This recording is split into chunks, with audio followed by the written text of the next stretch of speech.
बात कर रहा तो मैं क्यों नहीं कर सकता हूँ? कहाँ धर्म की बात कर? क्या कहाँ धर्म की बात? हमारे यहाँ लगभग 15 दिन पे तो मानसिक गुलाम बना रखा है लोगों को। किसे मानसिक गुलाम की बात कर रहे हैं? हाँ, लोगों को। हाँ जी, जो सोच रहे हैं आप मानसिक गुलाम बना? ऐसे धर्म के नाम पे मानसिक गुलाम बना के रखा हुआ है लोगों को। ये सबसे पहले मंदिर को टारगेट करते हैं कि मंदिर बन गया। ये कभी क्यों नहीं कहें कि मस्जिद बन गया। ये कभी क्यों नहीं कहते हैं कि वक्फ बोर्ड को क्यों दिया जाता है पैसा। ये क्यों नहीं कहते हैं कि वक्फ बोर्ड में 7 तो मुस्लिम क्यों है। ये सब क्यों नहीं कहते। वक्फ बोर्ड के पास उतना जमीन क्यों है, ये क्यों नहीं पूछते। ये नहीं पूछेंगे ना। इनको क्या दिखेगा, राम मंदिर में एक पैसा दिया नहीं है, लेकिन मानसिक गुलाम बना दिया युवाओं को। राम मंदिर हम वो गुलामी, हमें वो गुलामी स्वीकार है। अगर हम मानसिक हमें स्वीकार, जब तक एजुकेशन सही नहीं होगा, व्यापार, ये लोग जो बोल रहे हैं ना हमको ऐसा सरकार चाहिए वैसा सरकार चाहिए, सरकार तब ठीक होगी जब आप पढ़े लिखे होंगे, पूरी बात जानेंगे। मैं एक बात दावे के साथ कहना चाहता हूं, जो लोग बोलते हैं जिसके घर में LLB करने वाला लड़का हो सकता है संविधान की किताब हो, लेकिन जिस घर के लोग चाहे वो PhD किया हो किसी विषय से, अगर कानून के बारे में उसके घर में संविधान की किताब नहीं मिलेगा। रामायण की किताब, महाभारत की किताब, कुरान की किताब मिल सकता है, लेकिन जब तक संविधान को हर व्यक्ति नहीं पढ़ेगा उस देश के बारे में क्या सोचेगा, कुछ नहीं सोचेगा। जो चीज़ लोग कह देंगे कि ये मैं करने वाला हूँ वही करेगा। 4 लपड़ खाएंगे, कहेंगे वो ठीक है, चारा फिर दे देते हैं। आपको बता दें, तो मोदी जी को जिता रहे हैं आप, तो सीधा सीधा उन्हें अनपढ़ बोल रहे हैं। इसका मतलब तो आप बोल रहे हैं कि वो एजुकेटेड नहीं, वो लोग जो बार बार सत्ता में ला रहे हैं मोदी जी को, वो पढ़े लिखे नहीं। जो इस सीट को इन्होंने बोला संविधान, रामायण महाभारत ये होंगी, संविधान की किताब नहीं होगी। रामायण महाभारत से आपको क्या दिक्कत है? क्या दिक्कत है? किससे? रामायण महाभारत से आपको क्या दिक्कत है? रामायण भी पढ़ें, संविधान भी पढ़ें। संविधान की किताब जब होगा तब देश के बारे में सोचेंगे। किसके बारे में? हमने नाम लिया क्यों? लिया ही क्यों ना? एक धर्म भाई साहब, 1 मिनट, आपसे नहीं बोल रहा भाई, रुक तो जाए यार। ये धर्म के ऊपर, धर्म के ऊपर बात आपने छेड़ी क्यों? वापस धर्म पे नहीं, सुनिए, वापस एजुकेशन पे आते हैं। आपने बोला कि यदि लोग पढ़े लिखे होंगे, ज्यादा बेटर होंगे तो सरकार अच्छे से चुन पाएंगे। ठीक है, सुनिए, कहने का मतलब है जो रामायण और महाभारत पढ़ते हैं अनपढ़ है। अरे कुरान की नहीं, बात वही आई है, बात वही आई है। देखिए, मेरा सवाल ये धार्मिक दृष्टिकोण से पहले बात सुनो। धर्म अलग चीज है, तो नाम लेना नहीं चाहिए था आपको। क्यों नहीं लेना चाहिए? स्कूल की किताबों की बात करते हैं, संविधान की बात करते हैं, धर्म की किताब की बात क्यों हो रही है आपने? धर्म की बात कर रहा तो मैं क्यों नहीं कर सकता हूँ? कहाँ धर्म की बात कर? क्या कहाँ धर्म की बात? हमारे यहाँ लगभग 15 दिन पे तो मानसिक गुलाम बना रखा है लोगों को। किसे मानसिक गुलाम की बात कर रहे हैं? हाँ, लोगों को। हाँ जी, जो सोच रहे हैं आप मानसिक गुलाम बना? ऐसे धर्म के नाम पे मानसिक गुलाम बना के रखा हुआ है लोगों को। तो पहले भी था, धर्म के नाम पे कोई मानसिक गुलाम नहीं है। अपनी इच्छा से सब दे रहे, इतनी इच्छा से कर रहे हैं, और हम चाहते हैं कि बीजेपी ही आएगी। हमारे राजस्थान में कांग्रेस सरकार ने इतना घोटाला कर दिया कि हम बेरोजगार लड़के घूम रहे हैं। मालूम है आपको, अंदर से सेटिंग करके इनके पहचान वाले को लगाते थे, राहुल गांधी और अशोक गहलोत। लेकिन अभी बीजेपी आने के बाद अभी सब सुख शांति हमारे राजस्थान में, अभी करप्शन है ही नहीं राजस्थान में। अभी धर्म की राजनीति हो रही है सर, मानसिक गुलाम धर्म तो लोगों के अंदर पहले से ही बसा हुआ है। श्री राम तो पहले से ही बसे हुए, अभी से नहीं है। ये जितने भी लोग हैं, ये सबसे पहले मंदिर को टारगेट करते हैं कि मंदिर बन गया। ये कभी क्यों नहीं कहें कि मस्जिद बन गया। ये कभी क्यों नहीं कहते हैं कि वक्फ बोर्ड को क्यों दिया जाता है पैसा। ये क्यों नहीं कहते हैं कि वक्फ बोर्ड में 7 तो मुस्लिम क्यों है। ये सब क्यों नहीं कहते। वक्फ बोर्ड के पास उतना जमीन क्यों है, ये क्यों नहीं पूछते। ये नहीं पूछेंगे ना। इनको क्या दिखेगा, राम मंदिर में एक पैसा दिया नहीं है, लेकिन मानसिक गुलाम बना दिया युवाओं को। राम मंदिर हम वो गुलामी, हमें वो गुलामी स्वीकार है। अगर हम मानसिक, हमें स्वीकार है, सनातन के लिए स्वीकार है हमें सारा चीज। तो राम मंदिर है, अभी किशन मंदिर भी बाकी है, फिर शिव मंदिर भी बाकी है। तब इनकी और जलेगी विरोधी। अभी तो राम मंदिर के बाद श्याम बत्ती भी डोलेगा। राम मंदिर के बाद बैठे हैं, राम मंदिर के बाद सिर्फ किशन बत्ती भी डोलेगा। और जिस दिन सुनिए, आ गया, आपने बोला मानसिक गुलाम बना रखा है। ठीक है, मैं आपकी जो सोच है मैं उसकी बहुत रिस्पेक्ट करती हूँ। आप मुझे बताइए कि मोदी गवर्नमेंट काम कर पाई है जनता के लिए, कुछ आप जैसे युवाओं के लिए कुछ दे पाई है? नहीं, जितना उन्होंने वादा करा उतना नहीं कर पाया था, उतना नहीं कर पाया। प्रॉमिसेस मैं 6 साल बोलूंगा, 10 साल नहीं बोलूंगा मोदी गवर्नमेंट के। 2 साल कोई भी नई गवर्नमेंट आती है, कोई भी नई पार्टी, उसको 2 साल गवर्नमेंट को समझने में लगते हैं, पुराने कामों को समझने में लगते हैं। और 3 साल कोविड पीरियड में गए, मैं उसको 10 साल में नहीं जोड़ूंगा, 5 साल नहीं जोड़ूंगा। जोड़ूंगा, नहीं जोड़ूंगा। अपने बारे में वो कोविड एक पैंडेमिक था, है ना। गवर्नमेंट ने उसको किस तरह से हैंडल किया, हमको पूर्ण रूप से गुलाम बनाने किस तरह से किया। ये कांग्रेस की सरकार अगर ये कांग्रेस की गवर्नमेंट होती तो शायद हम यहाँ खड़े ना होते। वैक्सीन मोदी गवर्नमेंट ने फ्री लगाई। सर कितने कामों में से कितने कामों पर जो है नहीं दे पाई, जो प्रॉमिसेस करके आई थी उसमें से कितने काम नहीं कर पाई मोदी गवर्नमेंट? एक तो पता है आपको, उसने बहुत लंबा फेंका था, लोगों को इतने पैसे देंगे, 15 लाख दिए दिया तो नहीं, 15 लाख नहीं उसे देना भी नहीं चाहिए, गलत है ये। और? हेलीकॉप्टर 15 लाख रुपए में अभी भी यूट्यूब पे है। आप ये कह रहे मोदी जी ने बोला था कि मैं 15 लाख रुपए दूंगा। इस बात उन्होंने ये कहा था कि हमारा विदेशों में इतना काला धन है कि यदि वो वापस आ जाए तो हर किसी के खाते में 15 लाख रुपए आ सकते हैं। हाँ, आप दिखाइए यूट्यूब पे। हाँ, ऐसा ऐसा नहीं कहा, उसने वादा करा था कि मैं हर नागरिक को इतने दिखाइए, मैं दिखाता हूँ आपको यूट्यूब पे। अकाउंट में 15 लाख देंगे मोदी ने। मैंने भी यही कह रहा हूँ। उन्होंने ये कहा था कि हमारा विदेशों में इतना काला धन है, यदि वो काला धन वहाँ से वापस आ जाए। आजीवन 5 लाख रुपए का लाइसेंस दिया जा रहा है किस चीज के लिए? आयुष्मान भारत। आयुष्मान भारत तो अगर 3-4 बार बीमार हो गए तो 15 लाख तो ऐसे ही सधा लेंगे, भगवान ना करे।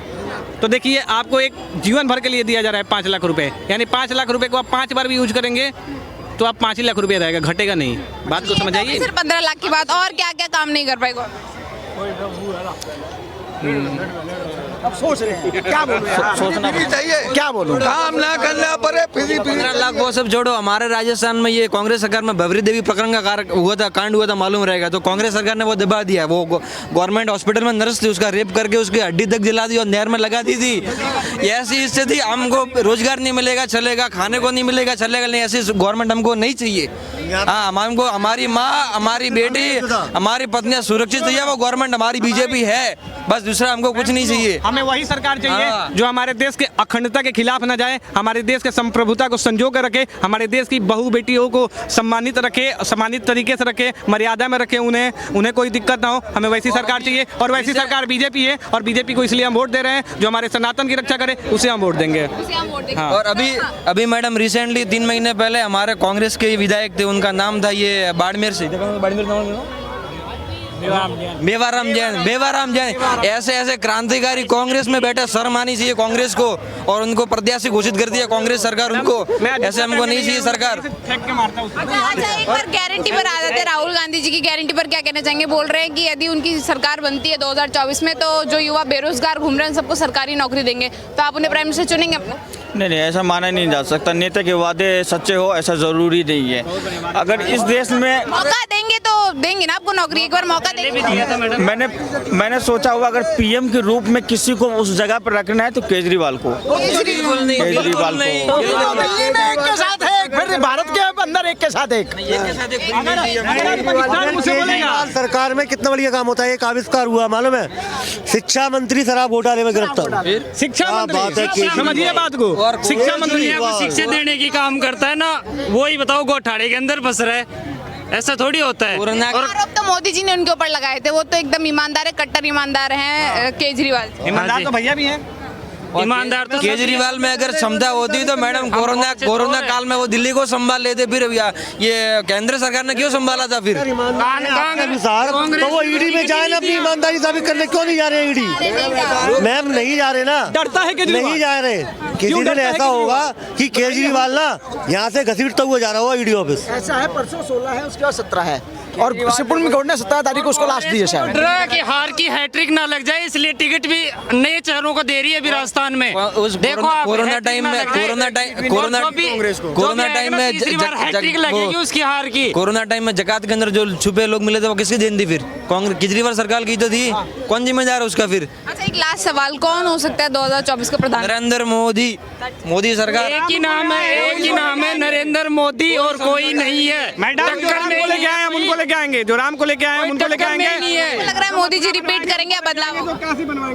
मुझे नहीं लगता कि रिपोर्ट होगा, नहीं लगता होना भी नहीं चाहिए। हो गया तो बहुत बुरा इत्तेफाक होगा देश के लिए। क्या होगा, एक बार फिर से बोलेंगे आप? अगर हो गया तो बहुत बुरा घटना है। यानी बुरा होगा अगर मोदी जी दोबारा प्राइम मिनिस्टर बनते हैं, ऐसा क्यों गया? बुरा हुआ ही तो नहीं अभी तक, अच्छा ही तो हो रहा है। अब कुछ नया चेहरा चाहिए। नया चेहरा चाहिए, नया फेस चाहिए, मोदी जी का फेस पूरा वाला है, गोल्ड इज गोल्ड के है, बारे में तो बराक गोल्ड इज ओबामा ने गोल्ड खुद है, ने बाकी कहा ये चाहिए बात है। नरेंद्र राहुल गांधी के बारे में तो बराक ओबामा ने अपनी किताब में खुद लिखा है कि ये आदमी राजनीति के लायक ही नहीं है कि नहीं है। एक लाइन याद है कि चेहरा क्या देखते हो, काम देख लो। चेहरा क्या देखना है, लाइन आगे का तो पता होगा, काम देख लो, काम किसका। क्या किए किसानों के लिए? किसानों के लिए आज तक ऊपर से बम नहीं बरसाए जाते थे। दिल्ली में आने से लिए किसानों को रोका जा रहा था। अभी हम आज मेट्रो में जा रहे थे, वहाँ कुछ किसान जा रहे थे रामलीला मैदान से, तो अंदर जाने से उन किसानों को रोका जाता रहा था। इसलिए रोका जा रहा, कह रहे थे आप वहाँ नहीं जा सकते हैं, अपना टोपी नहीं लगा सकते हैं, अपना ड्रेस पहन करके आप वहाँ अंदर नहीं जा सकते हैं। तो वहाँ के से लेकर के पूरी बात लाल किले पे अभी किसान बहुत घूम रहे थे अपनी हरी टोपी और झंडा लेके, वो क्या रुक गए? वो भी तो घूम रहे हैं ना। किसने रोका? कौन सी पुलिस ने रोका? अब वो मैम रामलीला मैदान की है, वो दिल्ली घूमने आया तो उसमें हमारी गलती थोड़ी नहीं है। एक मिनट और मैम 2014 में दूध 40 रुपए बिकता था, आज 70 रुपए बिक रहा है। क्या किसान को उससे 70 और 30 रुपए फालतू नहीं मिल रहे हैं? नहीं तो मैम महंगाई किसानों के लिए सरकार की तरफ से कोई फायदा नहीं हुआ किसानों का। मैं आपको बताता हूँ आज सुबह का अरे बाबूजी अब सुन तो लो, रामलीला ग्राउंड में किसी को कोई मनाही नहीं थी, सारे गए थे, टोपी भी लगाई थी, झंडा भी लगाया था। और दूसरी बात 20% किसान जो आंदोलन में आए थे वो कहीं नहीं थे, वो दारू के ठेके पे दारू ले रहे थे। मैंने खुद देखी है, ये मैंने खुद देखी है। वो आंदोलन करने आए थे, रैली करने आए थे, दारू पीने आए थे दिल्ली में, बताइए। मैंने खुद देखा है। मैंने तो फ्री बहुत कम बोल दिए। दारू की दुकान किसकी है? दारू की दुकान किसकी है? भारत सरकार की, दिल्ली। अरे सुनिए भाई, यूपी की मैं बात कर रहा हूँ। यूपी में भी बीजेपी की सरकार है, डबल इंजन की सरकार है, वहाँ भी दारू बिकता है। और दूध पर आज तक जीएसटी नहीं था, दूध पर जीएसटी लग गया। जो चीज़ जीवन रक्षक की आपको बता दें, एक दवा आती है, उस लाइन से मैं जुड़ा हूँ, मेडिकल लाइन से। यहाँ तो नहीं रखा हूँ, पर्चा नहीं है मेरे पास। एक बुखार की दवा आती है, उसका 401 रुपया दाम है 10 टेबलेट का, और मिलता है थोक में वो 38 रुपये का। एक दवा निड्रोलान आता है डेकाडर्बोलिन के नाम से, कंपनियां वही है। आप खरीदने जाओगे जब तो 401 रुपया उस इंजेक्शन का दाम लगता है, और मिलता और जो है राहुल गांधी जी की गारंटी है। आप मुझे बताइए, सुनिए, आप वो जो प्रॉमिस कर रहे हैं, फिर तो सुनिए, फिर किसान उन्हें जिताएगा 24 में। फिर तो अगर जिताना तो जिस तरीके से चूहे को रोटी दे करके मारा जाता है, उस तरीके से 5 किलो राशन और ये कुछ लालच दे करके सारे लोग मारेंगे। जब